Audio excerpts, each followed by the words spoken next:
Olá pessoal, meu nome é Rafael Silva, eu sou doutorando no programa de pós-graduação em Letras pela Universidade Federal de Minas Gerais e dou continuidade aqui ao nosso curso dedicado à mitologia clássica.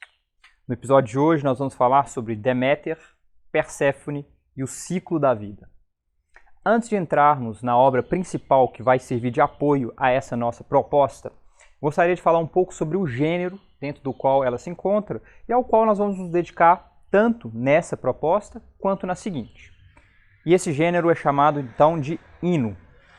Os hinos eram bastante importantes dentro da cultura grega antiga porque usados no culto às suas divindades, em festividades que podiam ser públicas ou privadas. Mas o importante é que eles tinham uma presença, nós poderíamos dizer, praticamente diária na vida dos gregos antigos, embora obviamente fossem realmente executados em ocasiões bastante específicas e especiais.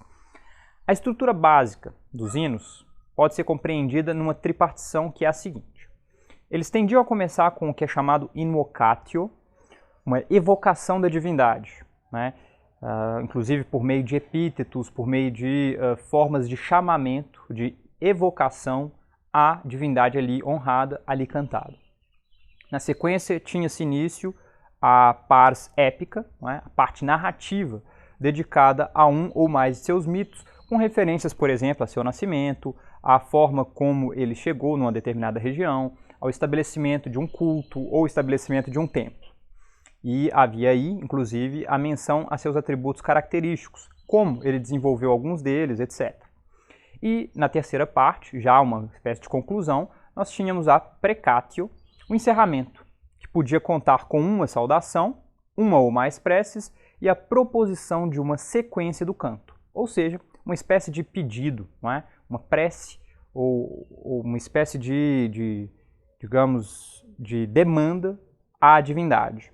Daí, se é possível falar que vários desses hinos tinham uma função proemial, ou seja, eram entoados para introduzir um outro canto propiciando, né? Como fazia parte normalmente dessa precatio, o pedido, uma propiciação do canto, eles eram ótimas formas de introduzir outros cantos, tá?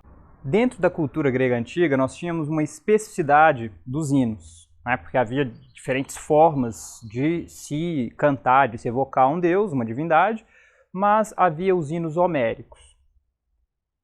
Essas eram composições que chegaram para nós dentro de um corpus chamado hinos homéricos, inclusive há uma edição da EDUSP, ou é da Unesp, em versão bilíngue, não é? Com os 33 hinos homéricos que foram transmitidos para nós pela tradição.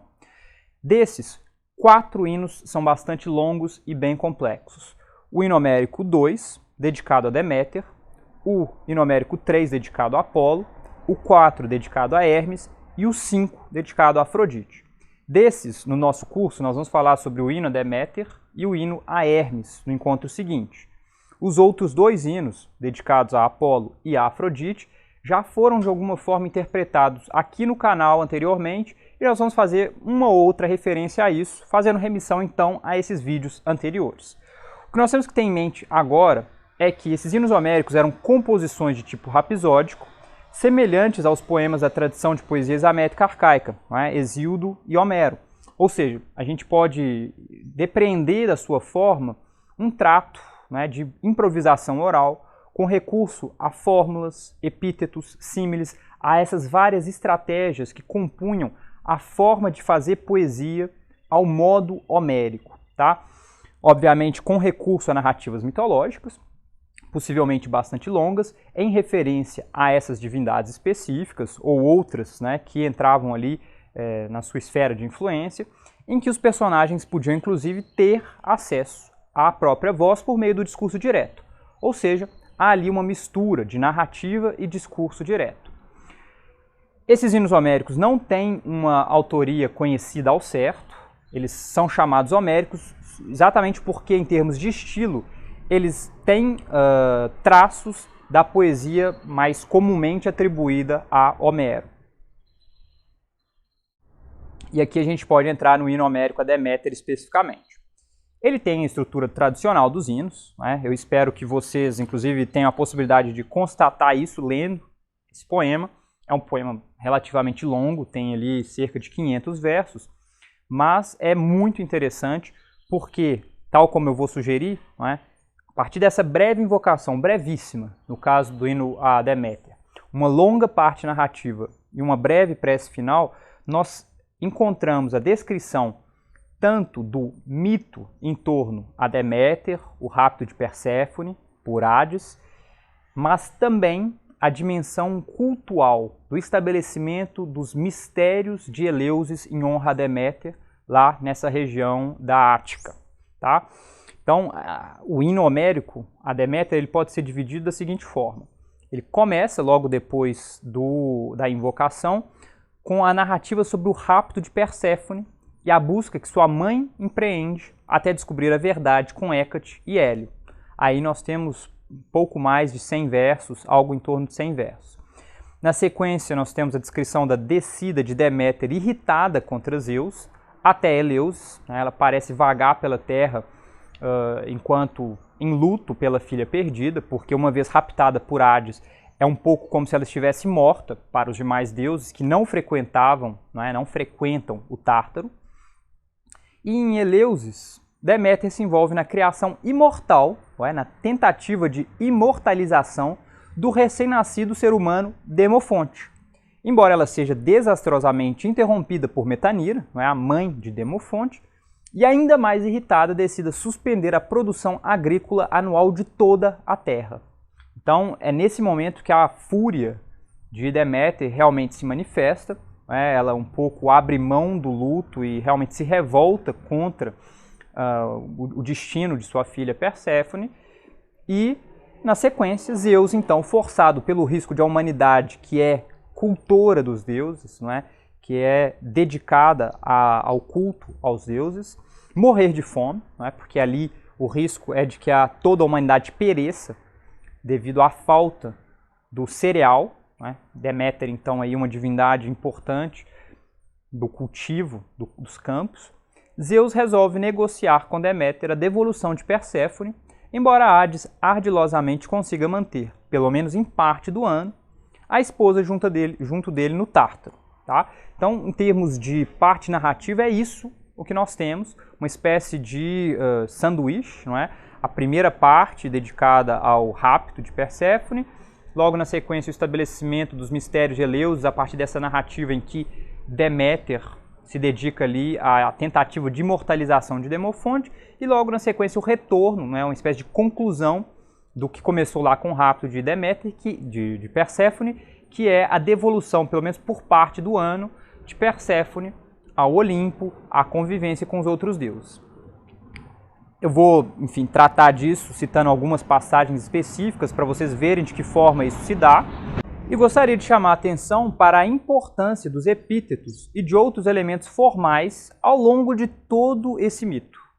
Tá? E eu vou chamar a atenção para isso. Alguns epítetos realmente dão a ver os temas principais a serem tratados ao longo do poema. Comecemos com a invocatio, com essa invocação, com esse chamado, que é bem curtinho ali, sobretudo os 2 primeiros versos, e o início da narrativa do hino homérico a Deméter. Aí nós vamos usar a tradução da Maria Lúcia Massi, que está naquele volume que eu mencionei, organizado pela editora Unesp, publicado pela editora Unesp, e que é muito bom. Tá? É um volume bilíngue, nós temos ali a tradução bastante literal, bastante acadêmica do hino, dos 33 hinos, sempre acompanhada dos textos gregos. E esse hino começa assim. A Deméter, de belos cabelos, Deus Augusta, começo a entoar, e a sua filha de finos tornozelos, que Aidoneu raptou, deu-a o baritonante, longividente Zeus, longe de Deméter, de espada dourada e de esplêndido fruto, quando no prado macio, com as oceânides de fundos colos, brincava de apanhar flores, rosas, crocos, violetas belas, lírios, jacinto e um narciso prodigioso, brilhante, que Gaia fez nascer dolosamente, para a donzela de olhos de pétala e para agradar ao hospedeiro de muitos, conforme os desígnios de Zeus, um objeto de temor foi então visto por todos, tanto pelos deuses imortais quanto pelos homens mortais. Aqui nós já temos a entrada no assunto principal, que é o rapto de Perséfone, as implicações disso para a vida na Terra até os dias de hoje. E a referência ali vocês veem a dois epítetos bem importantes, né? O de colos fundos, aplicado aos oceânides, mas que logo mais nós veremos como essa ideia se aplica a outras entidades femininas, mulheres, não é? E a referência a Hades, ou Aidoneu, como esse hospedeiro de muitos, tá? A morte inescapável. Esse também é um elemento importante desse hino. Na sequência, então, né, depois do rapto de Perséfone, que é descrito ali, né, como um estratagema de Hades, que de alguma forma arranja com Zeus, pai de Perséfone, casar com ela, de desposá-la, ele a rapta, não é? Ou seja, isso parece dar uma ideia do tipo de concepção que os gregos antigos tinham de casamento. Um trato entre homens, de alguma forma decidindo a vida de suas filhas. Tá? E aí a gente pode dizer decidindo a vida de suas futuras mulheres. Esse é um elemento bem triste, mas que obviamente perpassa toda a cultura grega antiga e fica muito claro aqui. Na sequência, Deméter, não é, essa mãe que não tinha sido sequer informada do casamento de sua filha, desce disfarçada de velha até Eleusis. Não é? Ela começa ali antes uma busca pela filha, ela tenta encontrar informações sobre o que aconteceu com a filha, ela eventualmente é informada por Hélio, né? Ela e Hécate conseguem entrar em contato com Hélio, e ele conta, não é, do rapto de Hades, por parte de Hades, não é, em conluio, não é, mancomunado com Zeus. Deméter desce disfarçada de velha até a região de Eleusis, na Ática, onde se apresenta com o nome de Dós, às 4 filhas do rei Seleu, e depois de trocar algumas palavras com elas, incluindo uma bênção, recebe um convite para ajudar na criação de Demofonte, um bebê tardio e muito desejado. Tá? Então ele é um bebê real, né? Filho de Metanira, ele é tardio, ele parece ser o primeiro varão da estirpe da rainha, né, de Metanira, e por isso muito desejado, dentro dessa lógica grega tradicional em que filhos, não é, são os responsáveis por, de alguma forma, dar continuidade ao legado de seus pais. Essa parte já traz muitos elementos interessantes, tá? O nome Dós, escolhido por Deméter, ele é significativo, ele tem uma relação etimológica com a noção de dádiva, tá? Do mesmo radical indo-europeu que chega, né, no português com as palavras dar, doação, tá? Então, de alguma forma, Deméter é aquela que provê, aquela que dá. E a bênção que ela oferece às filhas do rei Seleu também é bem significativa, né? Quando ela diz que os deuses do palácio olímpio deem jovens maridos e filhos sejam paridos, como querem os pais. Aí nos versos 135 a 137. Ou seja, esse hino tematiza frequentemente a questão da dádiva, a questão da reprodução, a questão da manutenção da vida e do risco de morte. Isso perpassa toda a construção desse hino e se dá a ver em trechos, às vezes, que parecem não muito importantes, tá? Não muito significativos, como essa bênção que Deméter oferece às filhas do rei Seleu. Mas aqui a gente poderia colocar algumas perguntas. Por que Deméter desce até Eleusis? Por que ela aceita o papel subalterno de nutriz de um recém-nascido humano? Para quê? Obviamente eu não tenho respostas definitivas sobre nenhuma dessas perguntas, tá? Ou a nenhuma dessas perguntas, mas nós podemos fabular, tá? Deméter se encontra naquele momento de luto, né? Ela, de fato, no primeiro momento tinha se revoltado, né? Buscando informações sobre a filha, quando ela constata que o próprio pai de Perséfone, com quem Deméter então tinha tido relações, que é Zeus, arranjara para que a filha fosse raptada por Hades, para ser desposada por ele, ela de fato começa ali um movimento de revolta e inclusive uma revolta enlutada, não é? Quando ela desce imediatamente a Eleusis, ela está de luto, mas pouco a pouco ela começa a conceber o plano de talvez cultivar um futuro vingador para si. E é nesse momento que surge Demofonte. Tá? Ele é humano, portanto mortal, mas como recém-nascido, ela vê ali a possibilidade de, se ela se dedicar como nutriz dele, se ela praticar uma série de rituais específicos, talvez conseguir convertê-lo em um imortal, em um filho de adoção imortal, que poderá vir a vingá-la, por que não? E que, em todo caso, poderá manter companhia para ela. Não é? Porque, sendo um filho do sexo masculino, não há o risco de que ele seja, mais uma vez, dado em casamento a quem quer que seja. Dentro da cultura grega antiga, a noção básica é a de que a noiva, não é, vai para a família do noivo, e nesse sentido, se Demofonte se tornasse filho imortal de Deméter, ele poderia vir a se casar, desposar uma deusa, uma entidade qualquer, mas nesse momento ele ainda assim continuaria dentro da alçada da própria Deméter. Tá? Então, é dentro dessa lógica que nós podemos entender essa dedicação de Deméter a Demofonte. Mas, como eu já adiantei, isso não vai ter muito sucesso. Ou seja, em termos do desenrolar dos fatos, o que nós temos é que Deméter busca tornar o jovem Demofonte imortal por meio da ambrosia e da purificação pelo fogo, mas é surpreendida por Metanira, mãe do jovem, e vê o fracasso de seus planos, despedindo-se irada com as seguintes ordens. Ela tem uma fala longa, mas ela encerra essa fala com as seguintes ordens. Sou Deméter, a honrada, a que é grandíssima valia e alegria para imortais e mortais. Vamos, que a mim um templo grande e um altar sob ele faça o povo todo, sob a cidade e sob seu escarpado muro, no alto do Calicoro, sobre proeminente colina. Vejam como aqui nós temos a referência a essa ideia do fogo como um elemento que purifica o que há de mortal. Tá?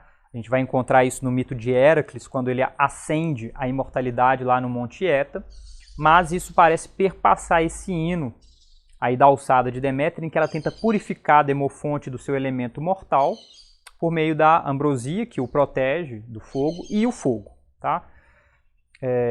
E ela termina então essa passagem por Eleusis, estabelecendo o que nós podemos chamar de os mistérios de Eleusis.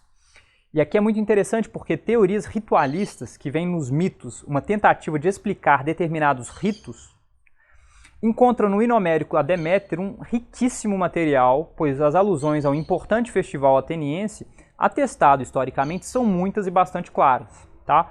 Nós temos fontes, para além do próprio hino, fontes sobretudo tardias, cristãs e tal, que se dedicam a descrever, eventualmente criticar, os mistérios a Eleusis, que aconteciam nessa região um pouco afastada da própria Atenas, mas que se encontrava dentro da região da Ática, então, que é a região de Eleusis, que existe até os dias de hoje, tá? É possível visitar lá o templo a Deméter em Eleusis, obviamente é um sítio arqueológico, mas dentro desse hino nós já temos referências bastante claras a essa dimensão cultual do hino a Deméter.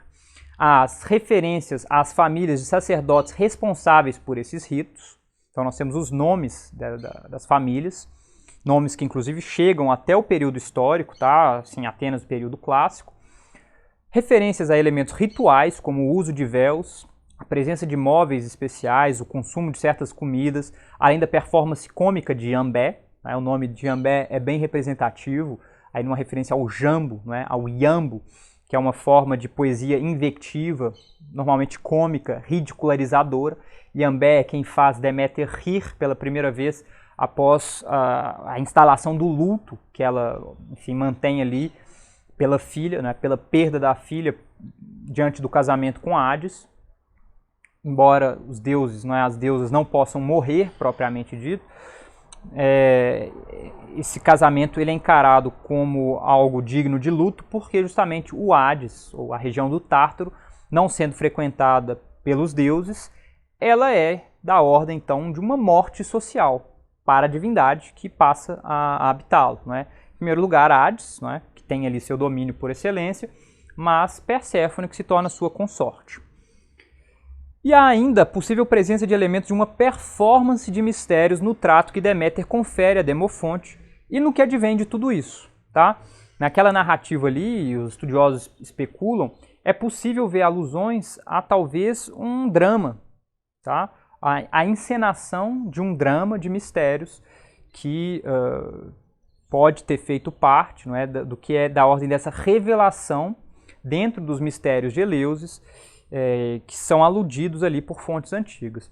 Obviamente nós temos um grave problema das fontes para falar dos mistérios de Eleusis, porque sempre que vocês encontrarem essa palavra mistérios aplicada a algum evento da cultura antiga, é porque há uma interdição de se mencionar detalhes específicos daqueles ritos. Tá? A palavra myo, do grego antigo, o verbo, né, fechar a boca, é o que vai dar o mystério, né, o mysterion, o lugar onde se deve manter a boca fechada, sobre o qual então não se deve falar. E, obviamente, esse tipo de interdição complica bastante a tarefa do intérprete contemporâneo, porque aí o acesso a certas informações é bastante restrito, né? A gente tem pouco conhecimento. Em todo caso, há todo um imaginário moderno em torno dos mistérios de Eleusis, dessa ideia de um culto, não é? A uma mãe provedora, provedora de cereais, provedora da alimentação, da própria propiciação da terra.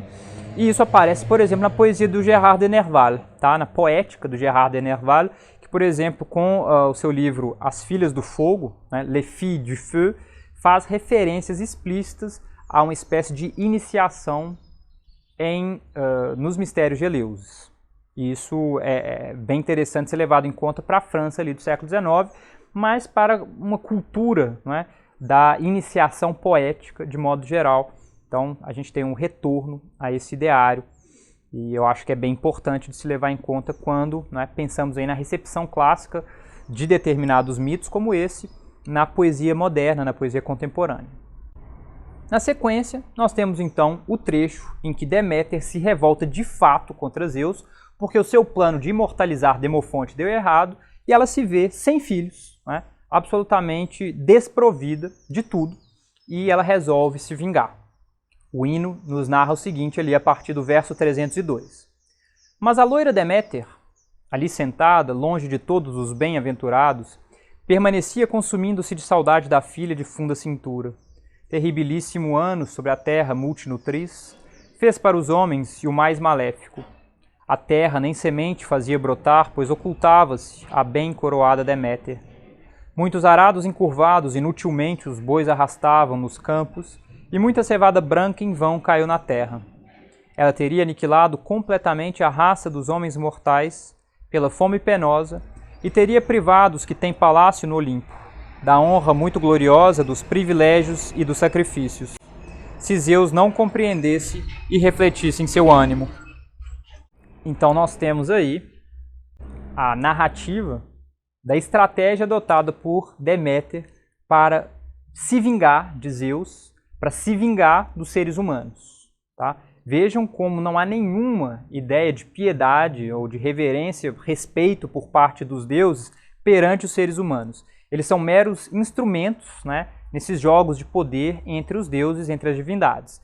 Deméter, por um lado, resolve tirar o grão, né, a fim de forçar Zeus a repensar, a fim de forçar Zeus, porque ao colocar em risco os seres humanos, Deméter, na verdade, colocava em risco as divindades cultuadas por eles. Tá? Ou seja, o próprio Zeus tinha ali seu poder ameaçado, e isso leva a repensar a sua atitude, o leva a talvez rever algo que possa, de alguma forma, servir ali como uma espécie de reparação a Deméter, e ele promete trazer Perséfone de volta. Tá? Ele promete isso. Eu faço referência ali rapidamente ainda a alguns epítetos que apareceram nesse trecho que eu acabo de citar. Né? A gente tem mais uma vez a referência à funda cintura de Perséfone, tá? Então aí a sua, digamos, capacidade reprodutora, mas também temos a referência à terra multinutriz. Esse é um epíteto importante e que faz referência à capacidade reprodutora da terra, que obviamente é um dos temas principais desse mito. Né? Esse mito fala da tentativa de vingança ou da vingança de Deméter por meio digamos, do fim, né, dessa capacidade reprodutora da terra, pelo menos por um certo período. E na sequência nós temos então de que forma Deméter recebe a notícia de que seu plano deu certo, e essa notícia é dada por Reia, tá? É uma deusa enviada como mensageira por Zeus para comunicar a Deméter da sua decisão. E, obviamente, o uso dessas divindades femininas ela é bem importante, ela é bem significativa. Vejam aí o que é dito a partir do verso 458. Com alegria, uma viu a outra e ficaram alegres no ânimo. Disse a Deméter, assim Réia de clara mantilha: Vem, filha, o baritonante e longevidente Zeus te chama, para ires junto à grei dos deuses, e prometeu dar-te honras, as que quiseres entre os deuses imortais. Concordou que tua filha, do ano que evolui, permaneça a terceira parte sob a treva nevoenta, e as duas outras junto a ti e aos outros imortais. Ele disse que assim será feito e acenou com a cabeça. Vamos, minha filha, obedece e não fique furiosa com o cronida de nuvens sombrias. Faze crescer logo o fruto nutriz para os homens. Então aí fica claro, não é, como tem uma negociação entre Zeus e Deméter. Deméter parece conseguir aquilo que ela queria. Mais uma vez, a referência ali a determinados epítetos de Zeus fazem referência ao seu poder, né? Esse Zeus altitronante, esse Zeus retumbante, de nuvens escuras, são referência ali a seu poder, não é? A sua capacidade de realmente mover os céus, de afetar o clima, e daí, de fato, seu poder de violência, numa alusão digamos, ao reconhecimento do mérito de Deméter, de ter conseguido negociar com esses Zeus, mas já uma possível ameaça, no sentido de, se você não quiser aceitar, né, o tipo de proposta de Zeus, ele pode vir a impor violência. Tá? Então, mais uma vez, esses epítetos são sempre muito importantes. Embora eles façam parte desse repertório de composição oral improvisada, eles são usados de forma muito inteligente pelo poeta, não é? Quem quer que tenha composto essa narrativa, de forma significativa. É importante a forma como esses epítetos aparecem. E no final do poema, ainda não o encerramento total, mas já caminhando para o fim, nós temos mais uma vez a explicitação do que seriam esses mistérios de Eleusis, da ordem de uma iniciação, tá? Daqueles que são então iniciados nesses mistérios. E o poema nos diz aí, por volta do verso 473, a partir dele: Depois, Deméter foi aos reis justiceiros e mostrou a Triptólemo, a Diócles, domador de cavalos, a Eumolpo, forte, e a Seleu, o guia de povos, o cumprimento dos seus mistérios sagrados, e indicou os belos ritos a Triptólemo, a Polixeno, e além deles a Diócles. Ritos augustos que não se pode violar, nem investigar, nem divulgar, pois um grande temor pelas deusas detém a voz. Feliz quem dentre os homens supraterrâneos os viu, mas o não iniciado e o não participante nos mistérios sagrados jamais tem destino igual, ainda que pereça sob a treva bolorenta. Depois que ensinou tudo, a diva entre as deusas caminhou para ir à reunião junto aos outros deuses no Olimpo. Então vejam como essa parte é muito importante, porque de fato explicita a relação entre esse poema, aquilo que ele relata em termos de mito, e a sua provável significação em termos do rito praticado em homenagem a Deméter, lá na região de Eleusis, e que era considerado fundamental para propiciar o cultivo de grãos não apenas naquela região, mas em todo o mundo, tá? Porque justamente Deméter seria a divindade responsável pelo cultivo dos cereais em toda a terra. Aqui a gente pode entrar em algumas questões relativas às leituras dos mitos, né, dentro da ordem daquilo que nós chamamos de uma abordagem teórica desses mitos. Porque, para além da óbvia dimensão etiológica da origem da produção agrícola em diferentes estações do ano, há referências por meio de epítetos, né, Deméter é chamada aquela que cede, que oferece as estações.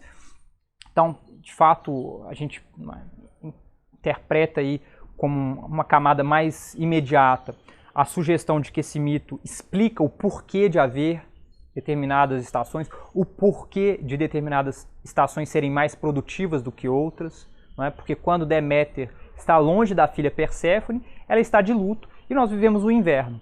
O inverno onde a terra nada produz, onde a terra se volta para si mesma e inclusive os trabalhadores se fecham em suas próprias casas, né? Não há muito o que fazer nos trabalhos do campo.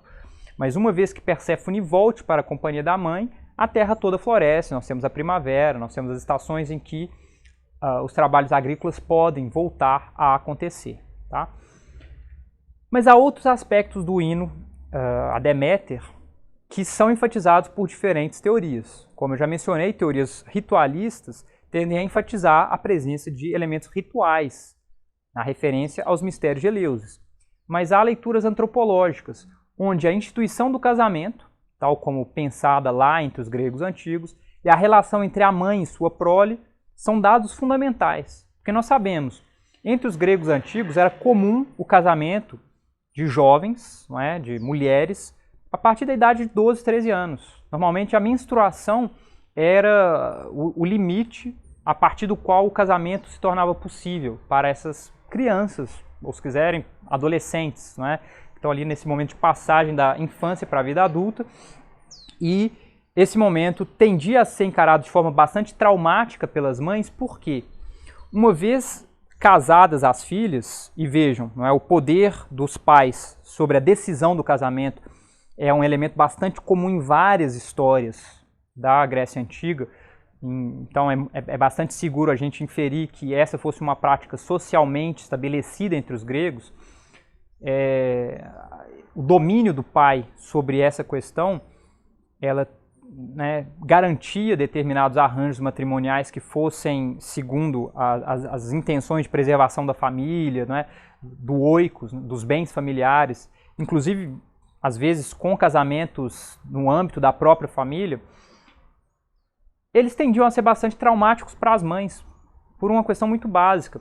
As mães tendiam a viver, não é, ali entre as cidadãs, pelo menos atenienses, mais restritas ao oikos, tá? ao âmbito da família, da propriedade familiar. Elas viviam com seus filhos, que no caso de filhos do sexo masculino eram criados até uma certa idade, a partir da qual eles passavam a acompanhar seus pais fora de casa, e as filhas, que a partir de certa idade eram casadas e deixavam a companhia da mãe, muitas vezes para o resto da vida. Então essa ideia de uma morte com o casamento, ela tem obviamente essa dimensão simbólica fundamental, porque então as mães deixavam de ter a possibilidade de conviver com suas filhas quando elas se mudavam, né, para a casa de seus maridos. Podia ser, enfim, mais ou menos longe, mas tendia a não ser ali nas imediações mais diretas, não é, da propriedade, mas tem inclusive uma dimensão bastante real, que diz respeito às condições de parto na antiguidade.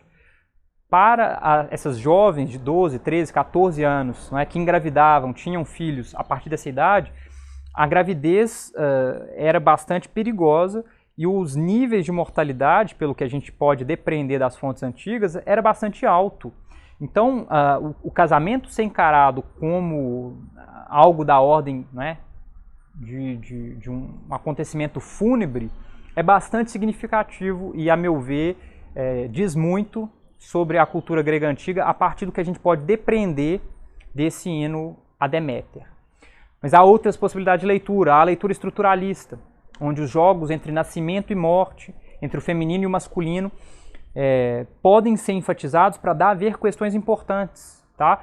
Esse hino a Deméter, ele trabalha com o problema do que é a finitude da vida. Tanto da perspectiva que eu acabo de sugerir, não é? Mesmo da vida social dos deuses, que pode ter um fim. A convivência entre Deméter e Perséfone, ela se arrisca durante ali o início da narrativa. Deméter se vê privada da convivência com sua filha. Obviamente a gente pode pensar nas implicações desse tipo de consideração para a vida mortal, onde o luto é absolutamente inescapável, mas esse elemento aparece ainda na forma como Deméter tenta imortalizar Demofonte e não tem sucesso. Não é? Ali, mais uma vez, se trata da tentativa de alguma forma, superar a mortalidade, e dentro do hino isso parece não ter sucesso, embora de uma perspectiva do rito, provavelmente a iniciação nos mistérios de Eleusis, como nós vimos lá num dos trechos finais citados aqui, era da ordem da tentativa ou da sugestão de uma superação da morte, pelo menos tal como encarada pelos gregos antigos, em prol de um destino melhor. Há a ideia de que as pessoas iniciadas em Eleusis, e a prática era bastante aberta, ela era aberta a homens, mulheres, mesmo pessoas escravizadas, desde que elas pudessem estar presentes fisicamente lá na região de Eleusis, ela era da ordem da promessa de um pós-mortem menos depauperado do que aquele compartilhado pela maior parte dos gregos antigos e visto lá, como já sugerido anteriormente, na Odisseia, tá? No momento em que Odisseu desce ao reino dos mortos e encontra ali as almas sem memória, sem nenhum tipo de energia vital. E, enfim, para terminar aqui, a gente pode pensar ainda em leituras psicanalistas, ou psicanalíticas, né? A freudiana, onde encontramos, não é, aí as referências a essas pulsões de vida e morte que estão presentes ao longo de todo o hino, como eu já sugeri, mesmo nos epítetos, né? A questão do luto, que é fundamental ao longo de todo o hino homérico a Deméter, a dificuldade que essa mãe tem de superar a perda da filha, inclusive numa tentativa de se revoltar contra isso, e psicanalistas que têm trabalho com pessoas, não é, tendo que lidar com o luto, reconhecem várias fases desse luto, várias formas de lidar com ele, pensam estratégias e, obviamente, tudo isso é bem tematizado por esse hino. Inclusive, nesse momento catastrófico que nós temos vivido no Brasil e no mundo hoje em dia, pensar as condições de luto dentro de uma lógica de isolamento social é fundamental, não é?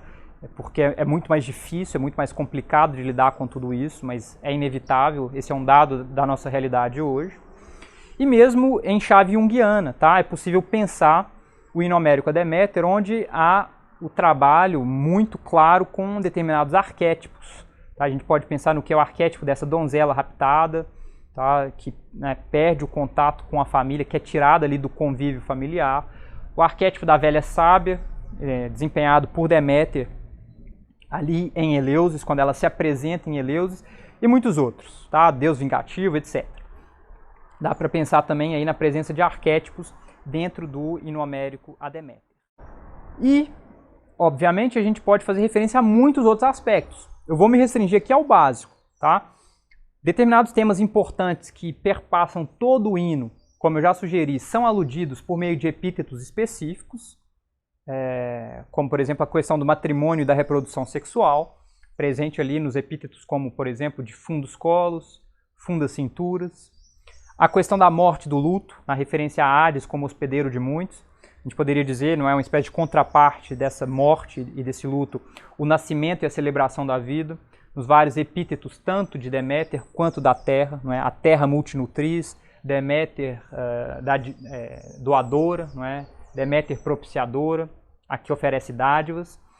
E ao longo do hino a gente encontra vários momentos de reforço das diferenças radicais entre o que significa ser humano, mortal, e o que significa ser Deus, imortal, não é?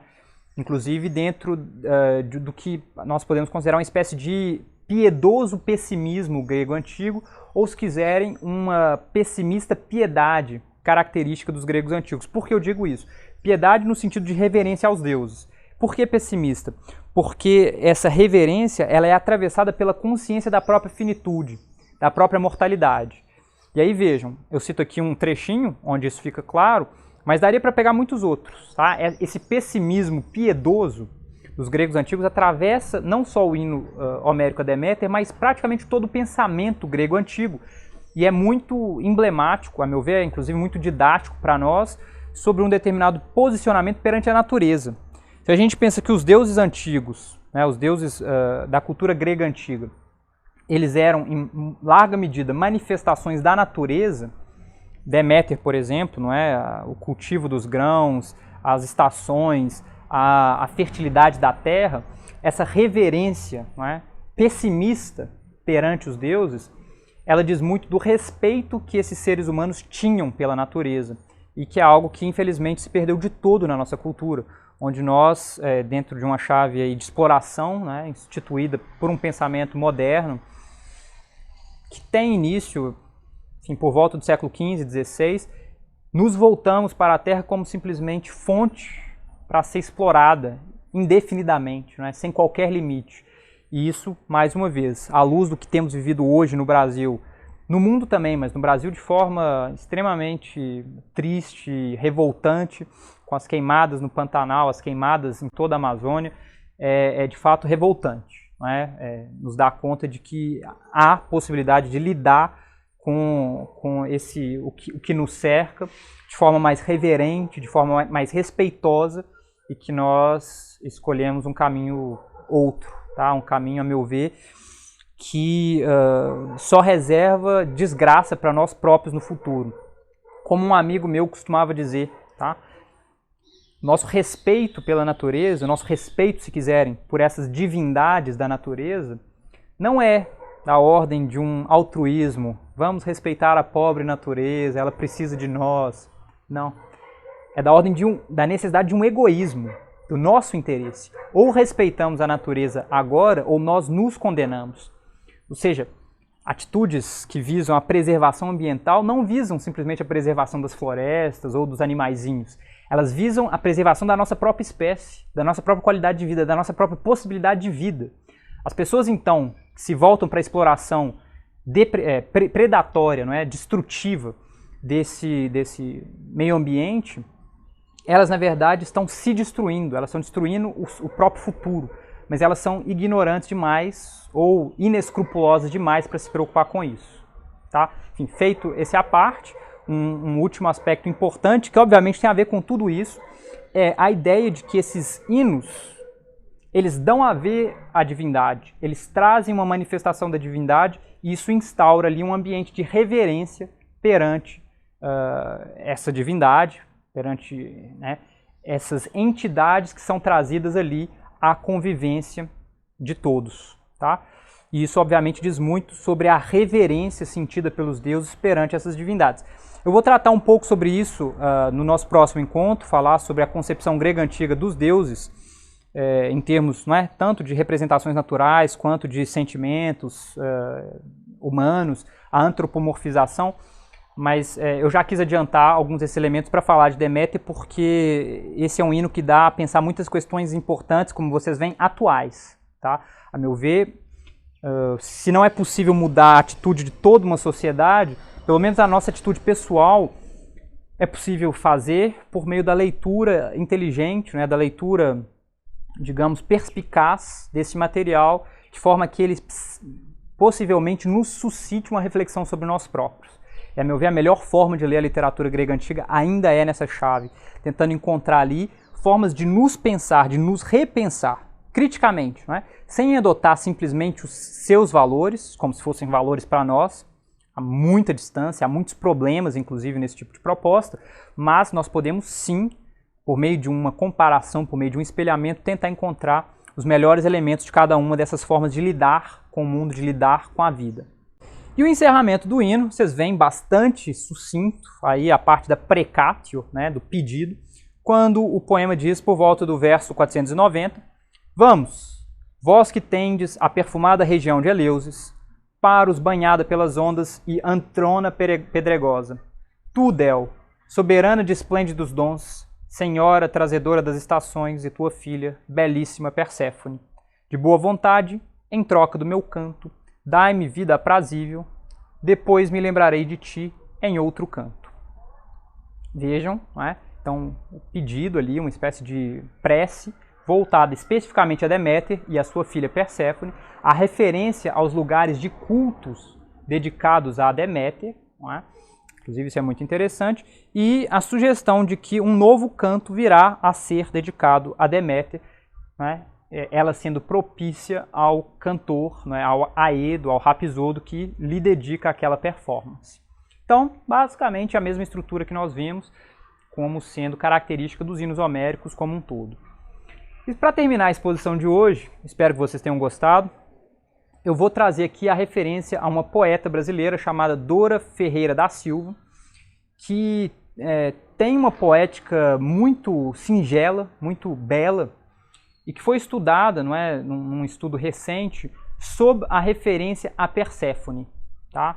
Ou seja, segundo uma lógica de pensar a morte, de refletir a morte, o fazer poético como uma descida ao mundo dos mortos e um retorno para a vida, e que tem um poema publicado em seu primeiro livro que é belíssimo, que se chama justamente Nascimento do Poema. E eu gostaria de encerrar a exposição de hoje com a leitura desse poema, sugerindo de que forma, então, esse mito de Perséfone, de sua mãe Deméter, pode ser pensado de forma potente, pode ser recriado nos dias de hoje, inclusive em chave metalinguística. E é isso o que eu gostaria de trazer como reflexão final para esse nosso encontro, com a poesia de Dora Ferreira da Silva. Nascimento do poema. É preciso que venha de longe, do vento mais antigo, ou da morte. É preciso que venha impreciso, inesperado como a rosa, ou como o riso, o poema inecessário. É preciso que, ferido de amor, entre pombos, ou nas mansas colinas que o ódio afaga, ele venha, sob o látego da insônia, morto e preservado, e então desperta para o rito da forma lúcida, tranquila, senhor do duplo reino, coroado de sóis e luas.